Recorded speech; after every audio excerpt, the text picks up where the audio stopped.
buka-buka dompet dia pas dia lagi tidur. Alhamdulillah di dompetnya ada 700 ribuan.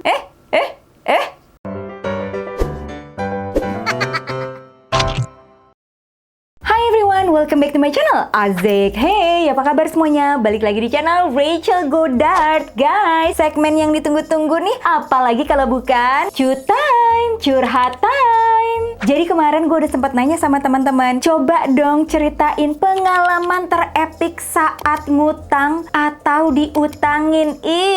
Penasaran gak sih ceritanya kayak apa? Jempolnya mana? Jempolnya mana? Like dulu dong videonya, abis itu subscribe dan share ke seluruh sosial media yang kalian punya. And now let's move on to the video.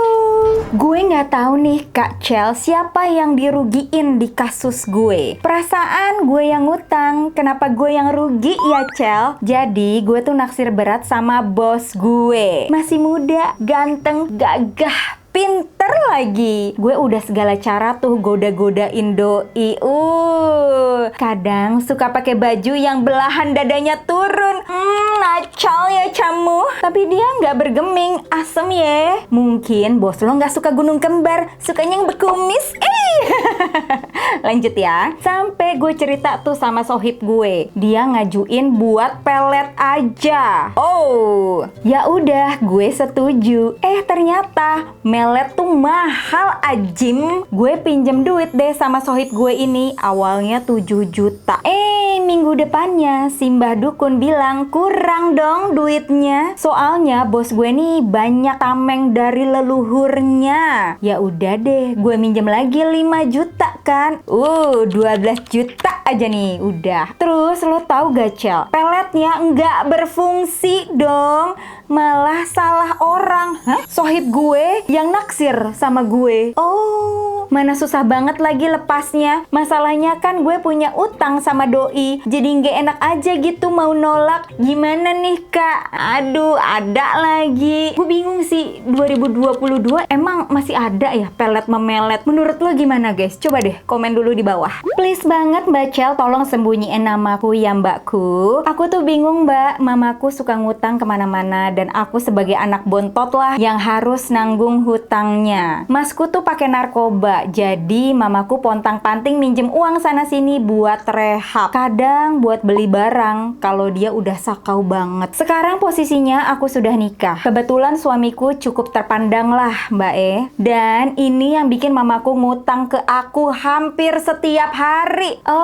Kayak minum obat ya kalau ngutang tuh setiap hari say. Dari ratusan ribu sampai sekarang puluhan juta. Aku nggak bisa nagih karena ini mamaku. Cuman gimana Mbak, aku nggak enak sama keluarga suamiku. Kalau aku nggak ngasih, mamaku nangis-nangis. Kadang ngamuk marah-marah karena pasti didesak sama masku. Rasanya pengen banget masukin masku ke penjara biar mama bisa hidup sehat. Ada yang tahu nggak sih caranya? Waduh, coba kalau ada yang tahu bisa langsung komen di bawah.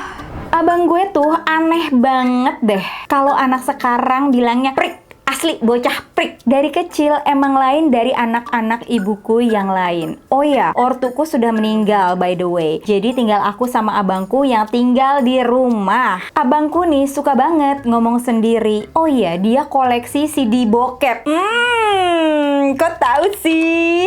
Zaman dulu nih masih bentukannya CD ya. Tapi CD bokepnya aneh-aneh. Dari mulai ML sama monyet sama boneka. Aneh kan? Pernah dia pinjam uang katanya buat bayar tambahan semester 500 ribu. Udah tuh gue pinjemin. Kejadiannya pas gue mau naik gunung kan. Gara-gara cuaca buruk gue nggak jadi tuh naik gunung.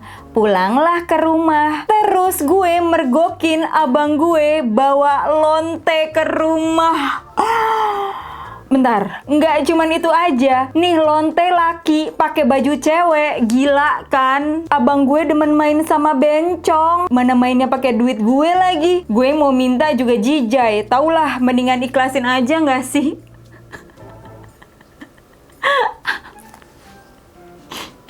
Aduh. Gini ya, orientasi seksual orang memang beda-beda. Tapi tolonglah, buat keenakan sendiri tuh jangan minjem duit gitu. Usaha sendiri, proteksi diri sendiri, jangan nyusahin orang lain gitu. Udah sih, kalau gue jadi lo, mendingan ngekos aja udah. Pusing asli. Bundaku 2 bersaudara. Adiknya ini diurus sama bunda dari dia masih kecil karena kakek nenek sudah meninggal. Anak-anaknya dari tanteku ini semua kerja.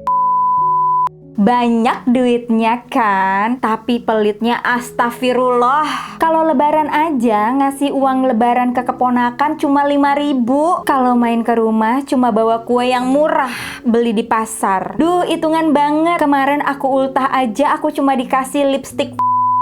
Ya elah, itu juga aku bisa beliin dewek. Pernah aku pinjem uang sama dia. Gila, baru juga minjem, minggu depannya udah ditagih dong. Hahaha, katanya orang kaya. Masa dipinjemin dikit aja udah nagih sih mbak? Dia nggak inget kali ya ibunya diurus sama mamaku. Bentar.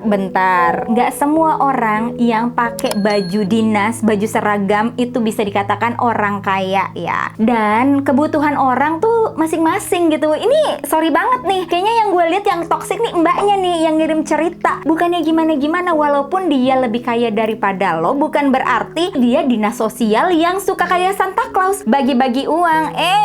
Bukan. Kecuali saudaranya lagi ikutan pemilu, terah deh tuh ya bagi-bagi uang. Tapi gini. Menurut gue saudaranya ini udah baik kali ya. Kan gak harus yang namanya ngasih uang ke keponakan.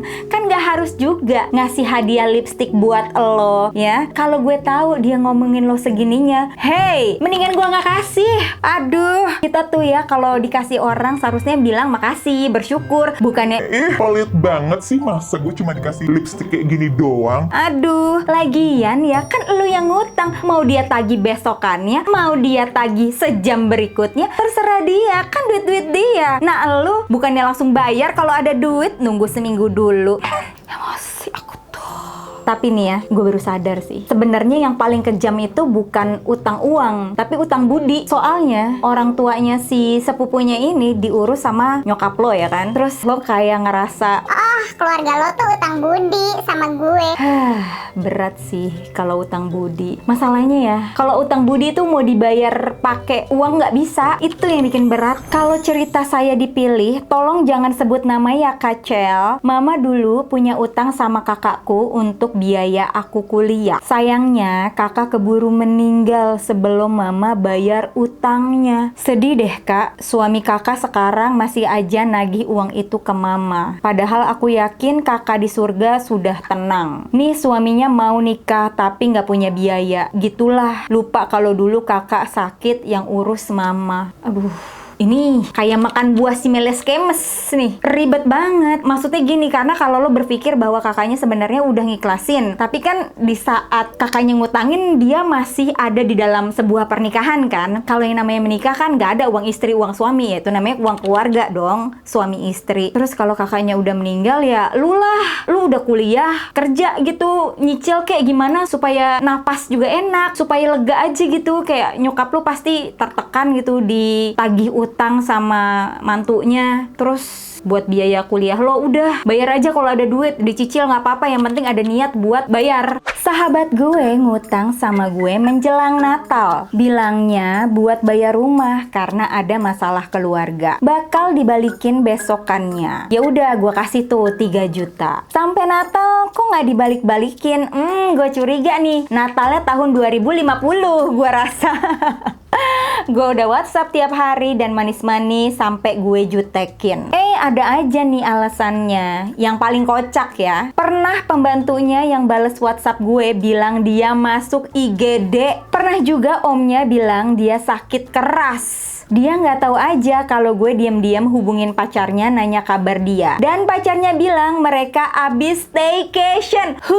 Wow. Duit Natalan yang rencananya mau gue kasih ke nyokap dan adik-adik buat THR malah dipakai buat staycation dan sampai akhir tahun nggak dibalik-balikin. Sekarang WA sama IG pun gue di blok. Wow.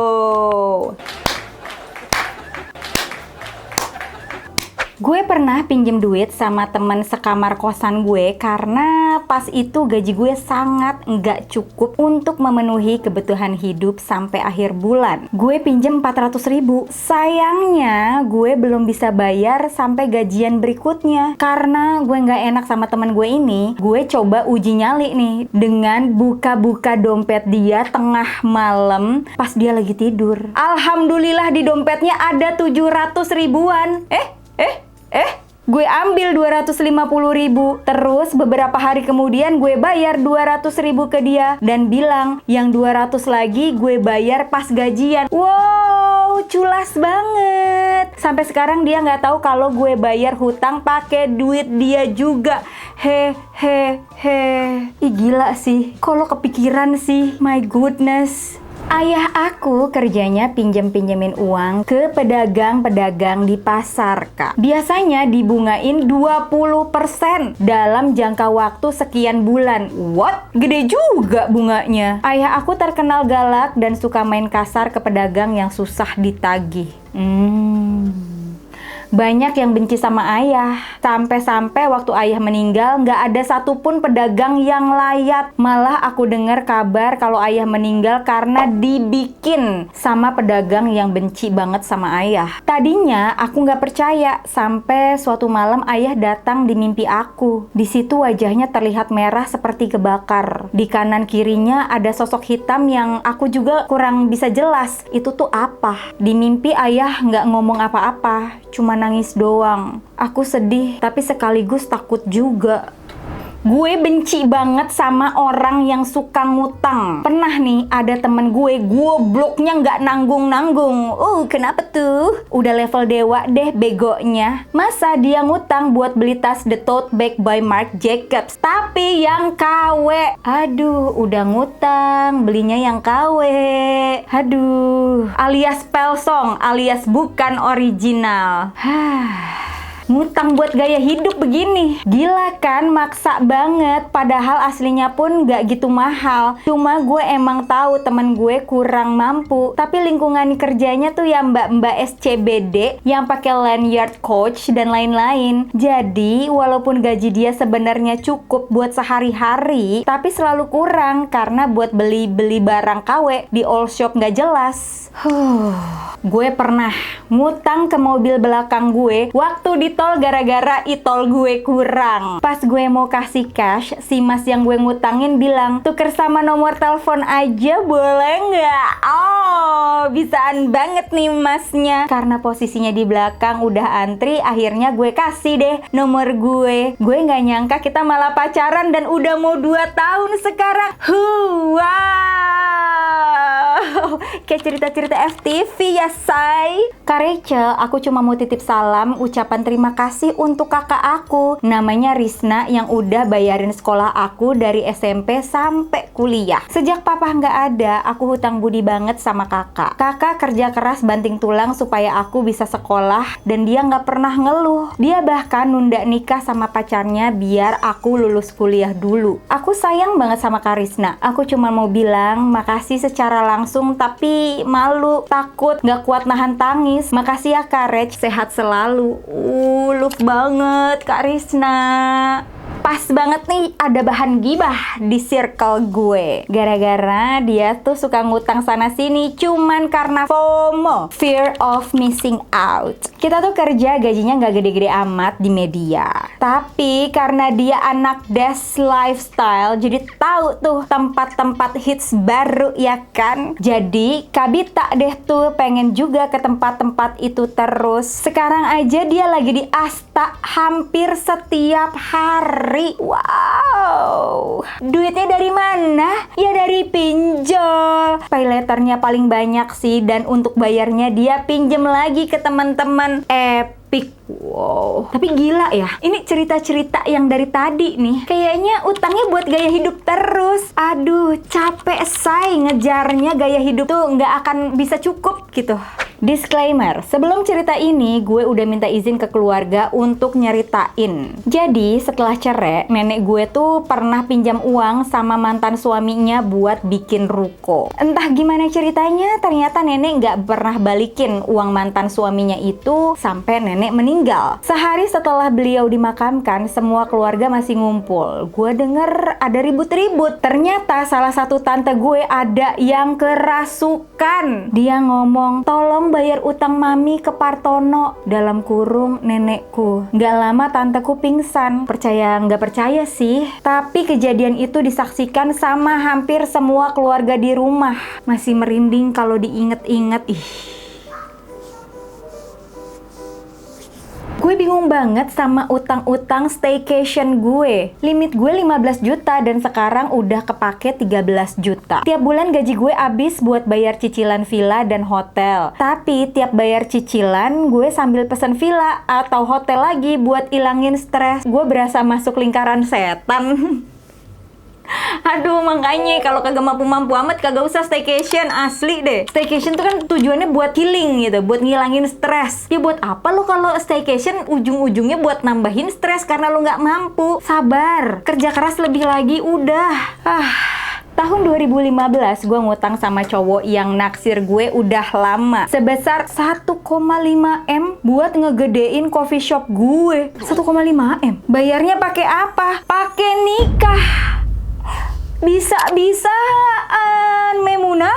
Gue nggak pernah nyesel sih, karena nggak ada pilihan lain juga. Dia sayang banget sama gue. Cuma guenya aja yang nggak ada perasaan apa-apa sama dia. What? Gila, 1,5 M dibayar pakai nikah. Zaman gue masih bandel-bandelnya, yang namanya hutang itu bukan cuma duit. Gue sama teman-teman gue sering banget kebelit utang obat.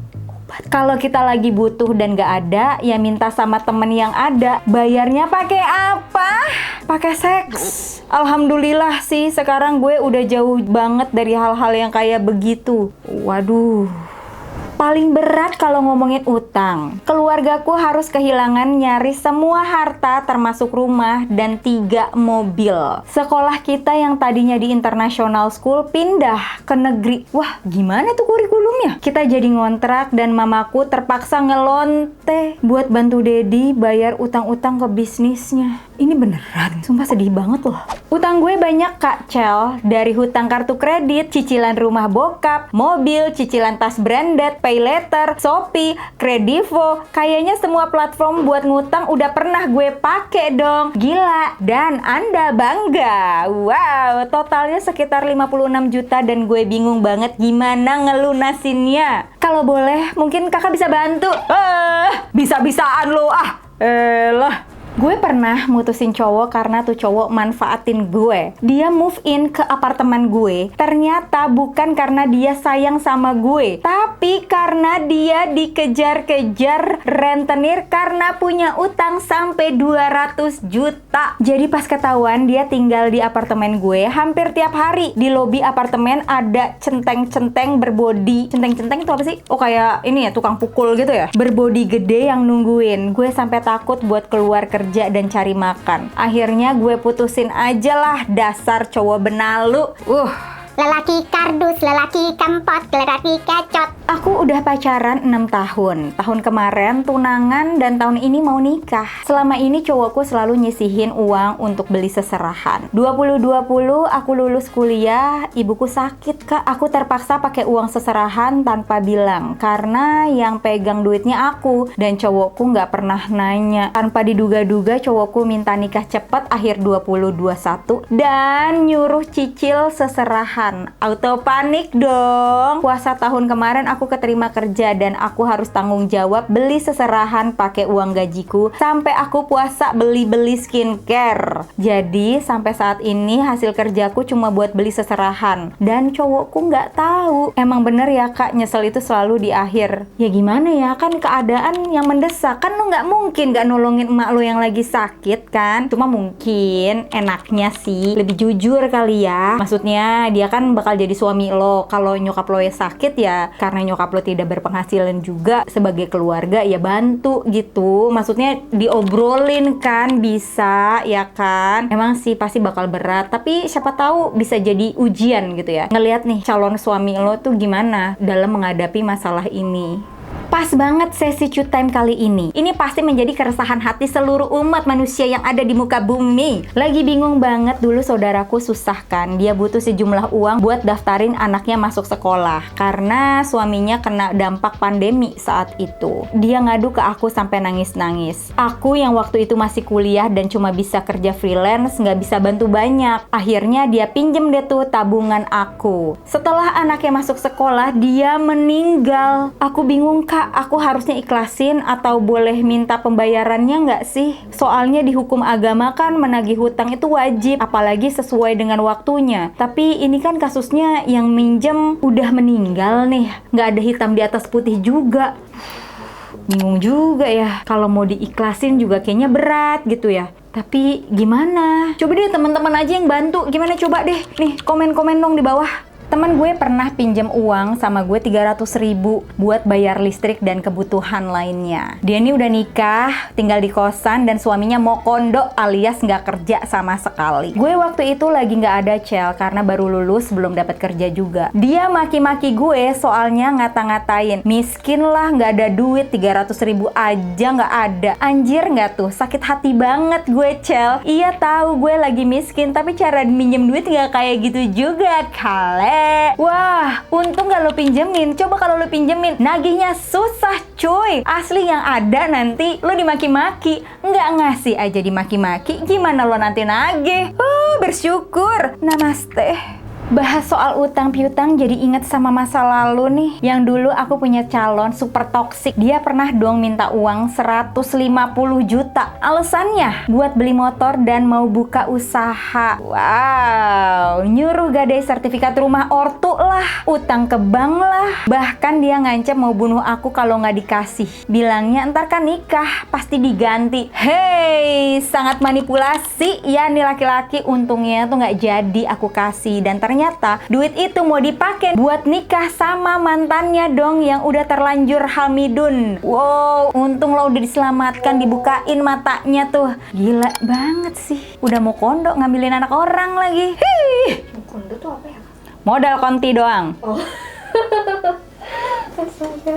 Langsung aja ya Courage. Jadi mertua gue zaman sebelum nikah janjiin ngasih 10 juta. Karena urusan sama ortu, gue nggak tahu sama sekali kalau sampai sekarang belum dikasih tuh uang. Udah 2 tahun gue nikah dan punya 1 anak. Pas usia 1 tahun nikah, gue baru tahu kalau mertua gue nggak ngasih sama sekali. Jatuhnya ngutang nggak sih? Karena mereka janjiin ngasih, cuma sampai sekarang nggak ngasih sama sekali. Nyokap sih udah nggak peduli sama uang itu, cuma bilang nggak ikhlas dunia akhirat sama uang yang udah dijanjiin tapi nggak dibayar sampai sekarang. Gue kesel aja kalau inget dulu pas nikah sebagian amplop dikantungin sama mertua. Nggak punya urat malu emang punya mertua kayak gitu. Sampai sekarang nggak pernah nanya kabar cucunya, nggak pernah ngasih apa-apa ke cucunya. Ini mah luka masa lalu yang udah menumpuk nih. Tapi ya kalau ada orang baru ngomong janji mau ngasih, ya udah nggak usah percaya amat, nggak usah diarep-arepin banget, nggak usah. Kalau selama kita masih sehat, masih bisa kerja, asalkan kita mau kerja lebih keras, pasti bisa kedapet 10 juta, pasti bisa, nggak usah ngarepin dari siapapun. Oke guys, itu dia tadi video Cut Time. Kalau teman-teman suka dengan videonya, jangan lupa di like, di share, di komen, dan di subscribe ya guys. Karena ada 2 video baru setiap hari Senin, Kamis, dan kadang-kadang ada bonus di hari Sabtu. Jangan lupa juga untuk follow TikTok gue Rachel Godard 25 dan Instagram gue @rachgodard. Kalau lo ketinggalan video gue sebelumnya, bisa klik di atas atau di bawah sini. And once again, thank you so much for watching. I'll see you on my next video. Stay kece, bye bye.